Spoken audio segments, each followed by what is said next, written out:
তেনেকুৱা যিবোৰ অৰুণোদয় আঁচনি যদি আপোনালোকে নাপায় তেতিয়া কি হ'ব? এই নোপোৱা মেইন কাৰণৰ ভিতৰতো এটা হৈছে আপোনালোকৰ নাম। নমস্কাৰ, সকলোকে শুভজিৎ ঘাটে চেনেললৈ স্বাগতম জনাইছোঁ আৰু খুবেই গুৰুত্বপূৰ্ণ ভিডিঅ' এটা আপোনালোকৰ বাবে লৈ আহিছোঁ। এইটো ভিডিঅ'ত আমি আলোচনা কৰিম আপোনালোকৰ খুবেই গুৰুত্বপূৰ্ণ নথিপত্ৰসমূহৰ ভিতৰত থকা খুবেই জৰুৰী নথিপত্ৰসমূহৰ বিষয়ে। এই নথিপত্ৰসমূহে আপোনালোকৰ চৰকাৰী চাকৰিৰ পৰা ধৰি আপোনালোকে চৰকাৰী আঁচনিসমূহলৈ প্ৰতিটো ক্ষেত্ৰতে আপোনালোকৰ প্ৰয়োজন হৈ থাকে। আৰু এই নথিপত্ৰসমূহত আপোনালোকৰ যদিহে ভুল হৈ থাকে তেনেহ'লে আপোনালোকে পোৱা চাকৰিটো আপোনালোকে কেতিয়াবা হেৰুৱাবলগীয়া হ'ব পাৰে। সেইবাবে গোটেই ভিডিঅ'টো সম্পূৰ্ণকৈ চাওক আৰু মই কি ক'ব বিচাৰিছোঁ গোটেই ভিডিঅ'টো সম্পূৰ্ণকৈ চালেহে গম পাব। সেই গোটেই ভিডিঅ'টো চাওক আৰু প্ৰথমবাৰৰ বাবে যিসকল আহিছে চেনেলটো ছাবস্ক্ৰাইব কৰিব আৰু কাষৰ বেল আইকনটো প্ৰেছ কৰিব আৰু ফেচবুকত চাই থকাসকলক কৈছোঁ যে আপোনালোকে পেজটো লাইক কৰিব, কমেণ্ট কৰিব। মই এনেকুৱা ইনফৰ্মেটিভ ভিডিঅ' আগবঢ়াই থাকিম।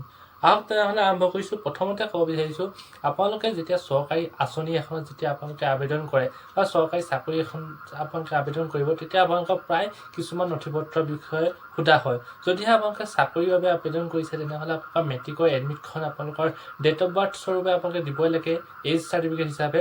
আৰু ঠিক তেনেকৈ মেট্ৰিকৰ আৰু হায়াৰ ছেকেণ্ডেৰী চাৰ্টিফিকেটসমূহত আপোনালোকে আপলোড কৰিব লাগে। এইসমূহত আপলোড কৰোঁতে আপোনালোকৰ নিশ্চয় নামটো আপোনালোকে মন কৰিছে, নিজৰ নামটো শুদ্ধকৈ থাকিব লাগে আৰু আপোনালোকৰ মাৰ্কছসমূহ শুদ্ধকৈ আছেনে নাই আপোনালোকে এবাৰ চাই ল'ব লাগে।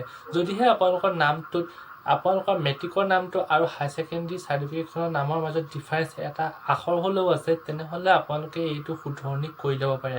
আৰু শুধৰণি যদি নকৰে তেতিয়া ভৱিষ্যতে যদি আপোনালোকে চাকৰি কৰিবলৈ যায়, চাকৰিৰ ক্ষেত্ৰত যেতিয়া ডকুমেণ্ট ভেৰিফিকেশ্যন হ'ব তেতিয়া হয়তো আপোনালোকৰ এনেকুৱা ধৰণৰ সমস্যা হ'ব পাৰে। কাৰণ আপোনাৰ কাৰণে একো নহয়, কিন্তু আপুনি যেতিয়া বেলেগ এটা চাকৰি ডকুমেণ্ট ভেৰিফিকেশ্যন কৰিবলৈ যাব তেতিয়া আপোনাক হয়তো নিশ্চয় ধৰিব। তেনেকৈ চাৰ্টিফিকেট চাই বেলেগ বেলেগ নাম থাকিলে বা ডেট অফ বাৰ্থ এনেকুৱা বেলেগ বেলেগ ধৰণৰ থাকিলে আপোনালোকৰ সমস্যা হ'ব পাৰে। আৰু ইয়াৰ পিছতে আহিছোঁ দ্বিতীয়টো কথা, বহুতো ল'ৰা ছোৱালীয়ে আবেদন কৰিবলৈ হ'লে জাষ্ট PDF এটা আপলোড কৰিবলৈ হ'লে PDF এটা আপলোড কৰি থৈ দিয়ে, কিন্তু তাত আপোনালোকৰ নিজৰ নামটো বা দেউতাৰ নামটো, স্কুলৰ নামটো, মাৰ্কছসমূহ শুদ্ধকৈ ধুনীয়াকৈ স্পষ্ট হৈছেনে নাই সেইটো চাই ল'ব। কাৰণ PDFটোত আপোনালোকে যেতিয়া কম্প্ৰেছ কৰি কমলৈ লৈ আহে, কম MB লৈ আহে, আপোনালোকৰ 500 KB 200 KB লৈ আহে, তেতিয়া আপোনালোকৰ বহুতৰে মাৰ্কছ বা আপোনালোকৰ ডকুমেণ্ট ভেৰিফিকেশ্যনৰ টাইমত এইবোৰ স্পষ্ট নোহোৱাৰ ফলত বহুতৰে অসুবিধা হয়। সেইবাবে কৈছোঁ যদিহে আপোনালোকে এনেকুৱা ভুল কৰি আছিলে এতিয়াৰ পৰা নকৰিব। আৰু যদিহে আপোনালোকে অৰুণোদয় আঁচনি আৰু যদিহে আপোনালোকৰ PMAY লগতে আপোনালোকৰ যি চৰকাৰী আপোনালোকৰ শৌচাগাৰ টয়লেট পায় আপোনালোকৰ তেনেকুৱা যিবোৰ অৰুণোদয় আঁচনি যদি আপোনালোকে নাপায় তেতিয়া কি হ'ব?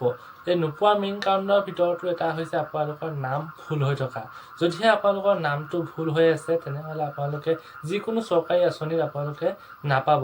কাৰণ আজিকালি আধাৰ কাৰ্ডৰ লগত পান কাৰ্ড তেনেকৈ বিভিন্ন ক্ষেত্ৰত লিংক হৈ থকাৰ ফলত আপোনালোকৰ যদি নামটো আপোনালোকৰ মিছমেচ হৈ থাকে, এখন ID লগত সিখন ID মিছমেচ হৈ থাকে তেনেহ'লে বা আপোনালোকৰ ডেট অফ বাৰ্থটো মিছমেচ হৈ থাকে তেতিয়াহ'লে আপোনালোকে অৰুণোদয় আঁচনি PMAY কোনো ধৰণৰ পইচা আপোনালোকে নাপাব। যদিহে আপোনালোকৰ অহা 20 ফেব্ৰুৱাৰী তাৰিখে যেনেকুৱাকৈ আপোনালোকৰ একাউণ্টত পইচা অৰুণোদয় আঁচনি সোমাব বুলি ভাবিছিলে তেনেকুৱা আঁচনি আপোনালোকে লাভ উঠাব নোৱাৰিব যদিহে আপোনালোকৰ এনেকুৱা ভুল হৈ থাকে।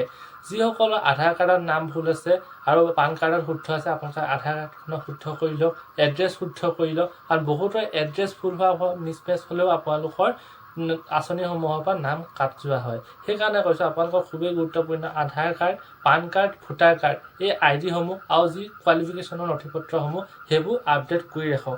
যদিহে আপোনালোকে আধাৰ কাৰ্ডখন কাৰেকশ্যন কৰিব বিচাৰিছে তেনেহ'লে আপোনালোকে আধাৰৰ যি অফিচিয়েল ৱেবছাইট আছে তাত আপোনালোকে কৰিব পাৰিব নিজৰ মোবাইলতে, আৰু তাত আপোনালোকে কিবা এটা পে' কৰিব লাগে। কিন্তু আজিকালি আপোনালোকৰ সেইটো উঠাই দিয়া হৈছে। বহুতো ইউটিউবাৰে ক'ব যে আধাৰ কাৰ্ডৰ ৱেবছাইটটোতে পাৰি, কিন্তু আজিকালি উঠাই দিয়া হৈছে। সেইকাৰণে আপোনালোকৰ ওচৰত আধাৰ কেন্দ্ৰলৈ গ'লে আপোনালোকৰ বেছি সুবিধা হ'ব।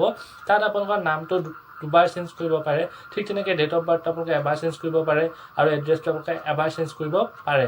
এইকেইটা সুবিধা দিয়া হৈছে। তাত আপোনালোকৰ এপ্লিকেশ্যন ফিজ এটা দি পিনে আপোনালোকে এপ্লাই কৰি পিনে শুদ্ধ কৰি দিব পাৰিব। ঠিক তেনেকৈ যদিহে পান কাৰ্ডত আপোনালোকৰ ভুল হৈ আছে, পান কাৰ্ডত আপোনালোকে অফিচিয়েল ৱেবছাইটলৈ গৈ পিনে আপোনালোকে শুদ্ধ কৰিব পাৰে, তাতো এপ্লিকেশ্যন ফিজ এটা দি পিনে নিজৰ মোবাইলতে কৰিব পাৰিব।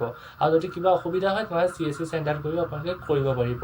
আৰু লগতে কৈছোঁ যদিহে আপোনালোকৰ ভোটাৰ কাৰ্ডত ভুল হৈ আছে তেতিয়া ভোটাৰ কাৰ্ডত ভুল হৈ থাকিলে আপোনালোকৰ ঘৰৰ ওচৰৰ যি পঞ্চায়তৰ সদস্য আছে বা আপোনালোকৰ ঘৰৰ যি চাইড মেম্বাৰ আছে আপোনালোকৰ ৱাৰ্ড সদস্য আছে তেখেতসকলৰ জৰিয়তে আপোনালোকে শুদ্ধ কৰিব পাৰে অফিচলৈ নগৈও আৰু যদি আপোনালোকে যাব বিচাৰি যে ইলেকশ্যন অফিচলৈ যায় আপোনালোকে কৰিব পাৰে এতিয়া একো অসুবিধা নাই অতি কম সময়ৰ ভিতৰতে আপোনালোকৰ আপডেট হৈ যায় যিকোনো ভুল থাকে খালি আপোনালোকৰ এনেকুৱা হ'ব নালাগিব যে আধাৰ কাৰ্ডতো ভুল হৈছে পান কাৰ্ডটো ভুল হৈছে আপোনালোকৰ ভোটাৰ কাৰ্ডটো ভুল হৈছে তেনেকুৱা নহ'ব এখনত হ'লেও আপোনালোকৰ শুদ্ধ হ'ব লাগিব আৰু যদি ৰেচন কাৰ্ডত আপোনালোকৰ নাম ভুল হৈছে সেইটো আপোনালোকে কেনেকৈ কৰিব লাগিব মই নেক্সট ভিডিঅ'ত ক'ম সেইবাবে চেনেলটো ছাবস্ক্ৰাইব কৰিব কাষৰ বেল আইকনটো প্ৰেছ কৰিব আজিলৈ আহিছোঁ ধন্যবাদ